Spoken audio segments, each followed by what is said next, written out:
네, 안녕하세요. 예스맨입니다. 여러분들의 구독과 좋아요로 이 채널이 유지되고 있습니다. 네, 영상 속도는 1.5배를 추천드리는 바이고요. 네, 이번에도 어떤 소식이 나왔는지 같이 한번 내용을 보도록 하겠습니다. 네, 미국의 12월 댈러스 연은 제조업 지수가 예상치보다 큰 폭으로 안 좋게 나왔는데요.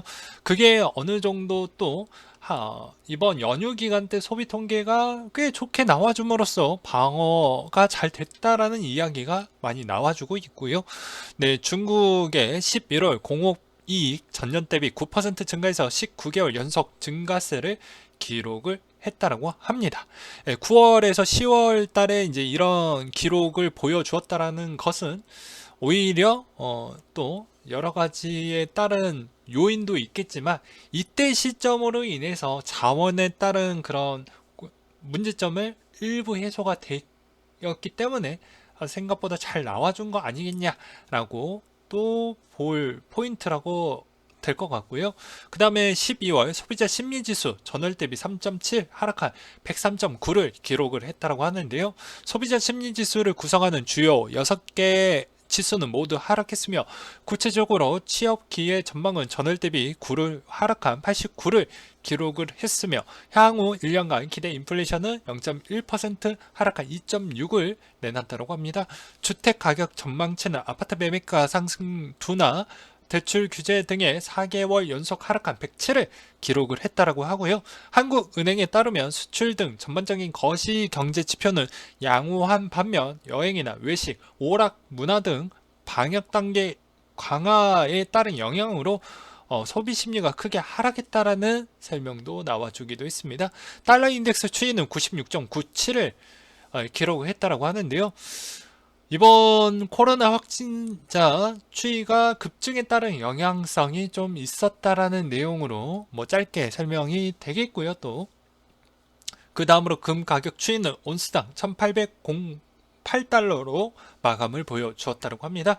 미 증시 상승 등 위험자산 선호 심리가 지속된 가운데 달러화 강세 요인이 금 가격을 상승을 제한하며 온스당 1800달러 선을 유지하기도 했다고 합니다. 유가는 배럴당 75달러 선의 마감을 보여주었다고 하는데요. 오미크론 변이 확산에 따른 원유 수요 감소 우려가 진정된 가운데 다음 달 4일날 열리는 오펙 회의에서 증상 규모가 변하지 않을 것이라는 측면의 상승이 세게 나와 주었다고 하네요. 그 다음 코인에 대한 소식인데요. 그레이스 케일이 에이다 차세대 인터넷 플랫폼이다 라고 해서 뭐 이쁜 말을 좀 했다라고 합니다. 에이다 블록체인 기반의 암호화폐 네트워크로 구성된 차세대 인터넷 플랫폼 웹 3.0이라며 처음부터 적절하게 처리하는 접근 방식을 갖고 있다라고 칭찬을 좀 해주었다라고 하는데 뭐 그 이유는 나중에 또 뭔가 나타날 수 있겠죠. 근데 에이다 같은 경우는 천천히 진행을 하다 보니까 프로젝트 진행 속도는 좀 느리지만 오히려 약간의 지금의 흐름의 트렌드에 맞게 그 적재조소에 따른 변경이 조금 용이할 것으로 보여지기 때문에 크게 뭐 어떻게 보면 빠르게 가는 친구 대비보다는 천천히 단계별로 그리고 약간씩 두드리면서 가지고 있는 게 뭐 나쁘진 않을 것처럼 보여지지만 또 그게 오히려 약점이라고도 볼 수가 있게 되겠죠. 일단은 뭐 대부분 믿음의 영역으로 투자하시는 분들이 좀 파이가 크기 때문에 그 영향 부분을 좀 잘 보신다고 하면 크게 나쁘지는 않지 않을까 싶습니다. 그 다음으로 일본 경제 산업성 22년 2월부터 첫 NFT 실증 실험을 개시를 했다고 하는데요. 일본 내 예술 블록체인 기업인 스타트번이 위탁하는 형태로 진행을 한다고 합니다. 주요 분야에서는 대형 기업 나이키, 아디다스, NFT 시장 진출을 참고해서 패션 아이템 분야가 될 것으로 보여진다라고 하고 있는데요.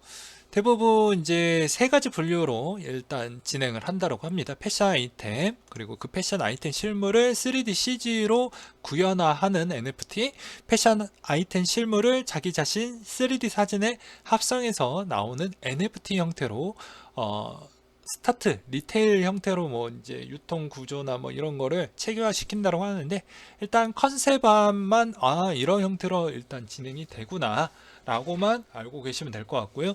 그리고 또 반면에 과연 이게 일본에서 나왔을 때 일본에 따른 매니아층 말고 나머지 이게 확장성이 좀 보일까 라는 측면으로는 약간의 물음표는 있겠지만 어차피 코인 시장 자체가 글로벌 시장이기 때문에 여기서 대부분 좀 괜찮다라는 분위기와 만들어지고 또 가격을 어떻게 점핑 시킬 수 있을 만한 그런 무언가를 또 장치를 해놓는다라고 보면 또 괜찮을 수도 있겠죠. 그 다음으로 정부의 구글 및 애플의 P2E 돈 버는 게임 출시 말라고 또 이야기가 나왔는데요. 뭐 그럴 거라고 보여집니다. 네. 그래서 앞으로 여기에서에 따른 이런 준비 계획은 어차피 여러분들도 뭐 그냥 하루 이틀 그런 게 아니고 국내에 따른 그런 게임의 어느 정도 점유율 추이는 어느 정도 미친 영향은 있어요. 근데 그게 주요 매출 추이는 외국 쪽에서 많이 나오기 때문에 실제로 이제 학부모님 입장에서는 이제 내 개인의 입장으로 보았을 때 내 자식이 게임을 많이 하니까 주변 그 또래들은 게임을 많이 하겠지. 그러니까 한국 사람들에 있는 이런 청년들은 게임을 많이 할 거야 라는 고정적 관념을 갖고 있지만 실제 이거를 딱 까서 보면 10대, 20대 층보다 지금의 성인층이 제일 두껍고 거기에서 주요 매출처가 훨씬 잘 나오고 그리고 해외 쪽이 훨씬 더 파이가 크다. 뭐 요 정도로 뭐 짧게 설명을 하고 넘어가도록 하겠습니다. 아무튼 이거는 걸림돌이 제일 많다. 그리고 지금의 시점에서도 이제 금리 인상 시즌이니까 여러 가지 측면으로 고려를 했었을 때 이제 약간씩 코인 쪽에 따른 투자 부분에 약간씩 단계별로 이렇게 압박을 주면서 조금 규제를 그러니까 어떻게 보면 직간접적으로 이렇게 좀 보여주는 것 같다라는 생각 들기도 했었고요. 그 다음에 21년도 비트코인 이더리움 파생 상품 거래량이 경신이 됐다. 선물의 3배, 옵션의 4배라고 나와져 있습니다. 더블록에 따르면 비트코인 이더 선물 종합 거래량이 약 32조 달러 상당이었고 20년 기록한 7조 달러 대비 338% 증가를 보여주었다고 하고요. 최대 비트코인 이더 선물 시장은 바이낸스로 확인이 됐다라고 합니다. 그리고 비트코인 이더 선물뿐만 아니라 옵션 거래량 기록도 사상 최고를 보여주었다고 하는데요. 이것도 보게 되면 느끼는 부분은 전 그래요. 무엇을 이야기를 해 주고 싶냐면 그렇다면 현물은 물어보고 싶습니다. 현물은 어떠하는데? 라고 물어볼 수가 있겠죠.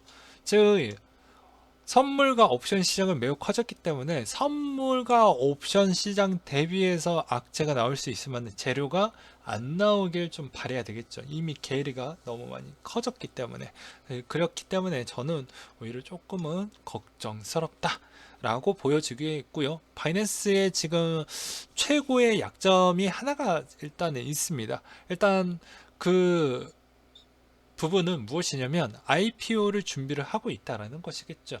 그럼 IPO를 하고 있는 이 시점에서에 따른 여러 가지의 문제점을 제기할 수 있는 요점은 충분히 있습니다.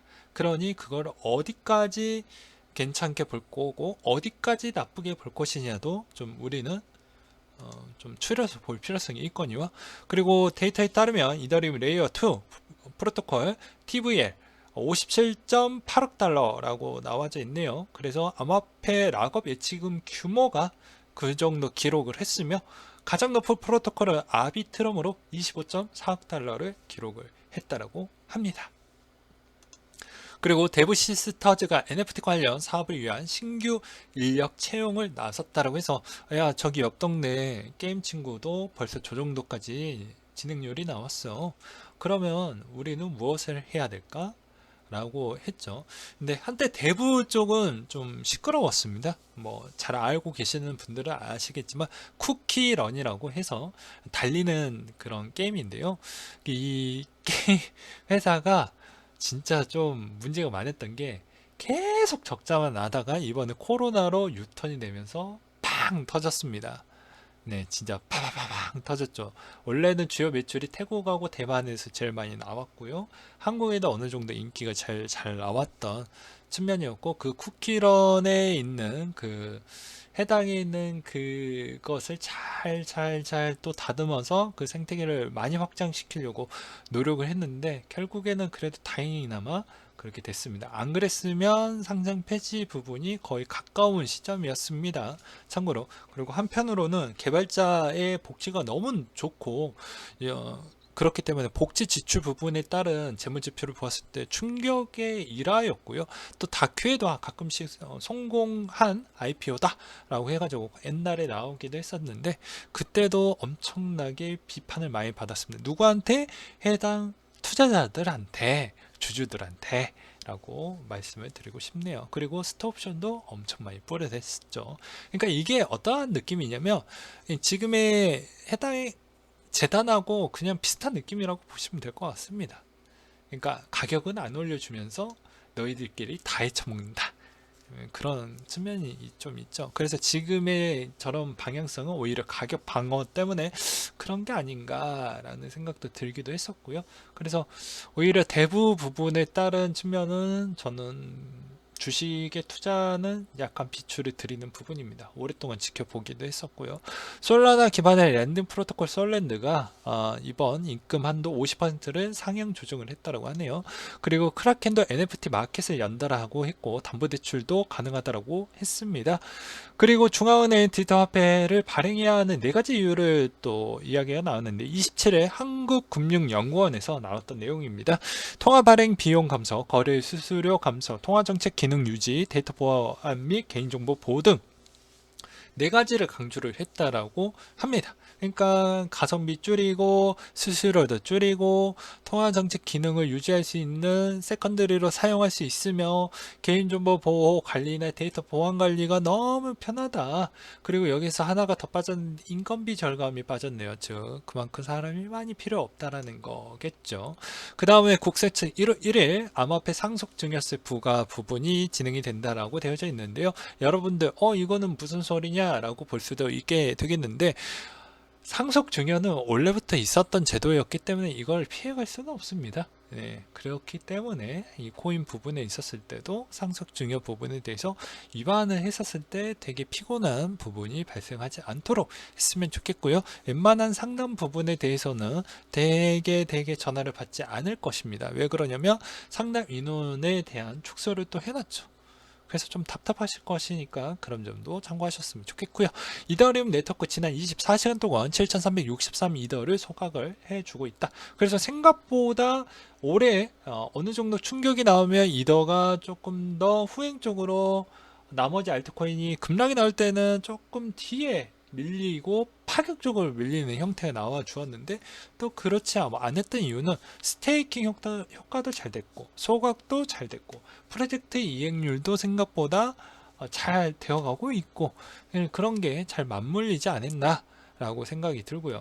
그 다음으로 엘살바도르 통화 실험 실패로 끝날 것이냐, 비트코인 도입 후 거래량 89% 감소를 했다라는 내용이 또 나와주기도 했었는데요.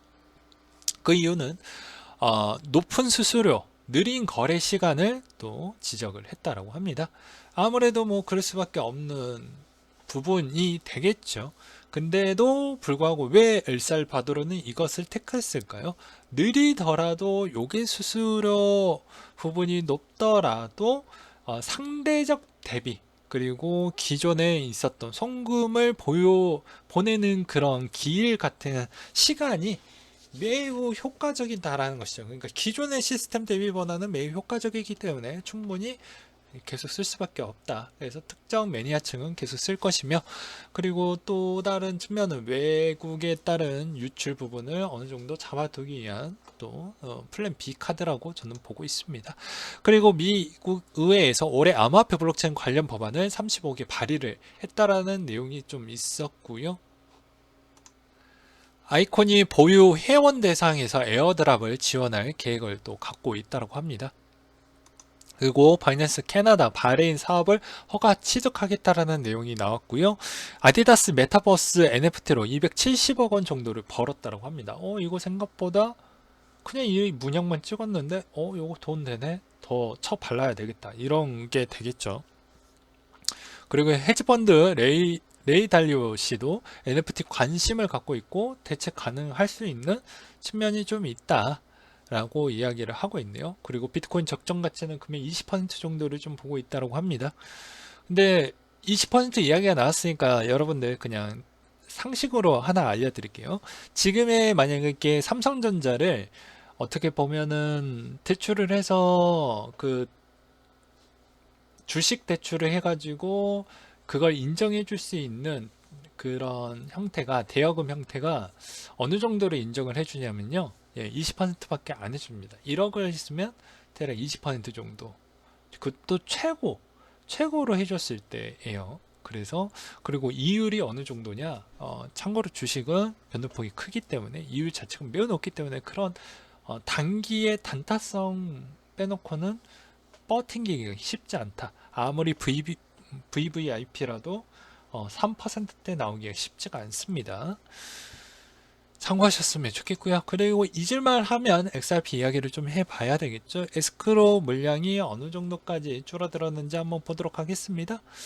네, 이제 시작점이 있겠고요. 이제 많이 줄었던 측면을 보게 되면 좀 많이 줄긴 했죠. 네, 그래서 그나마 이제 이 에스크로 물량은 그렇지만 제드의 물량이 더 빨리 끝났다라고 볼 수가 있는 대목이 될 것 같습니다. 그래서 제드 물량 끝나면 이제 에스크로 물량 부분만 남게 되니 어떻게 보면은 이 에스크로 물량만 조금만 더 하면 자연스럽게 가격은 조금씩이라도 XRP는 더 올라가게 될 모델링은 이제 갖췄다라고 볼 수가 있게 되겠고요. 좀 시간은 걸리겠지만 못해도 2030년도 안까지는 이 물량이 어느 정도는 좀 소화가 좀 되지 않을까, 저는 그런 개인적인 생각을 갖고 있습니다. 네.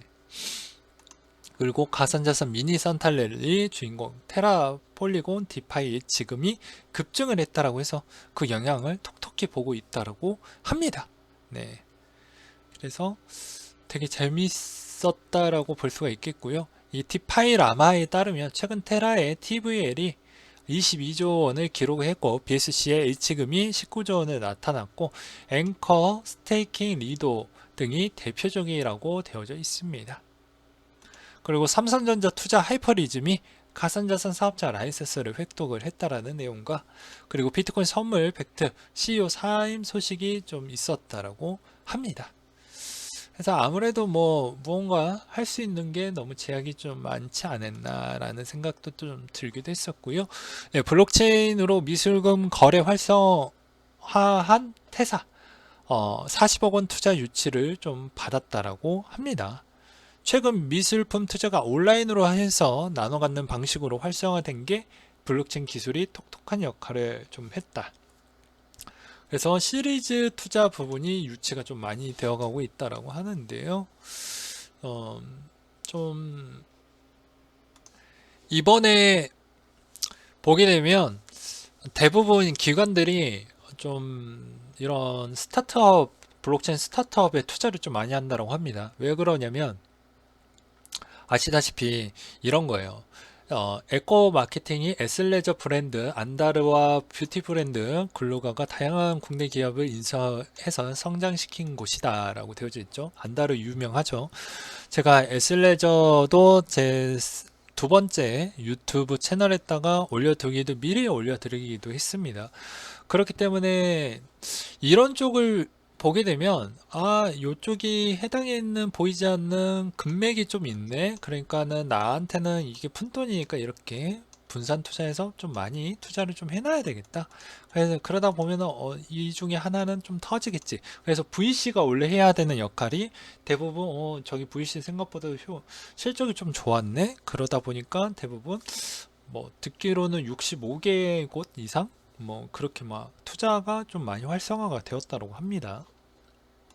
그 다음으로 업비트 투자자 보호센터 본격 출범했다고 하는데요. 이제 100억 원을 투자를 해서 보호센터를 해서 투자자 보호, 디지털 자산 교육, 업비트 케어 세 가지 부분을 진행을 한다고 하는데 과연 이게 잘 될까?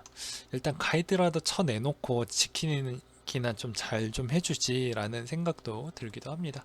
일단은 취지는 좋지만 또 욕을 먹을 수밖에 없다라는 부분과 중국이 사실상 내년에도 돈을 풀 가능성이 높다. 올림픽 시즌이고 시장을 안정화시키기 위해서 충분히 가능성에 따른 카드를 일단은 쓸 수도 있어요 라는 스탠스를 보여주고 있죠.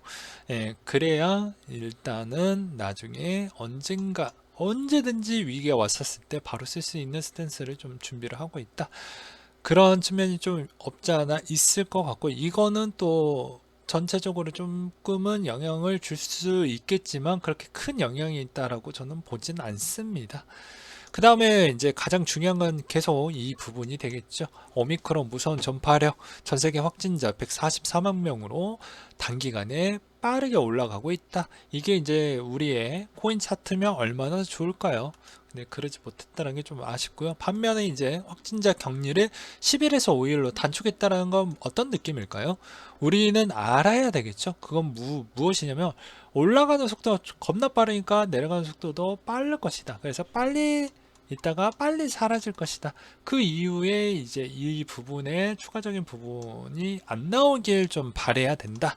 뭐 이런 거겠죠. 그리고 생각보다 지금 대비 치사율 추이나 그 다음에 중증 환자가 어느 정도 조금은 상대적 대비 좀 덜 나오고 있기 때문에 그런 걸 고려했었을 때 그러지 않았을까라는 생각이 들거니와 지금의 시장의 분위기는 계속 약세를 보여주는 추세를 하고 있기 때문에 전략적인 코인 스케줄 일정에 호재가 있는 것들만 좀 하셔라 라고 설명을 드리고 싶고요. 1월 달에 있는 전략 추이는 저번에도 말씀을 드렸지만 제가 좀 바빠갖고 크리스마스 때도 원래는 영상을 찍고 보충 설명을 좀 드렸었어야 했는데 원래 크리스마스 시즌에는 거래량이 매우 적게 나옵니다. 네, 그래서 거래 자체가 거의 잘 안 들어가요. 기간의 물량도 잘 안 내거든요. 그래서 코인도 마찬가지였고 이번에 시작했던 장도 이제 연말 시즌이다 보니까 다시 신장 넘어가고 했었을 때 또 거래량이 좀 많이 줄어들게 될 것입니다. 그래서 방향성이 이제 1월 달 부분의 방향성의 측면은 그 이후에 1월 3일 이후부터에 따른 또 그 분위기가 매우 좋아야 된다. 되게 거래량이 생각보다 조금은 적기 때문에 그래서 그 측면이 좀 크게 작용을 할 것 같고요. 그 다음으로 또 설명을 드리고 싶은 측면은 내가 이 지금 시점에서도 생각보다 많이 물렸다 라고 한다라고 하면 지속적으로 내가 할 수 있는 건 뭐밖에 없다? 물타기밖에 없다. 그 물도 가능성 있는 쪽에 물을 타시고 그게 안 될 것 같으면 등치 큰 놈으로 물을 타셔라 라고 설명을 드리고 싶습니다. 그리고 개미들한테 항상 기회를 줄 수 있는 건 시간밖에 없다. 기간은 대부분 실적을 내야 되는 측면이 있겠지만 개미한테는 남는 게 시간이죠. 그래서 충분히 그 차이가 좀 있다라는 것을 좀 알고 계셨으면 좋겠고요. 내년의 시장 추이는 생각보다 3월의 변곡점이 좀 클 것을 보여지기 때문에 저는 여전히 그 스탠스를 좀 유지를 해 나가려고 합니다. 그래서 반등이 나온다고 해도 그 반등이 그렇게 크진 않을 것을 보여주고 이번 주 부분에 대한 추이도 생각보다 별로는 좋진 않을 것으로 계속 보여주는 형태이기 때문에 잘 방어를 하시길 바라겠고요. 이상으로 마치도록 하겠습니다.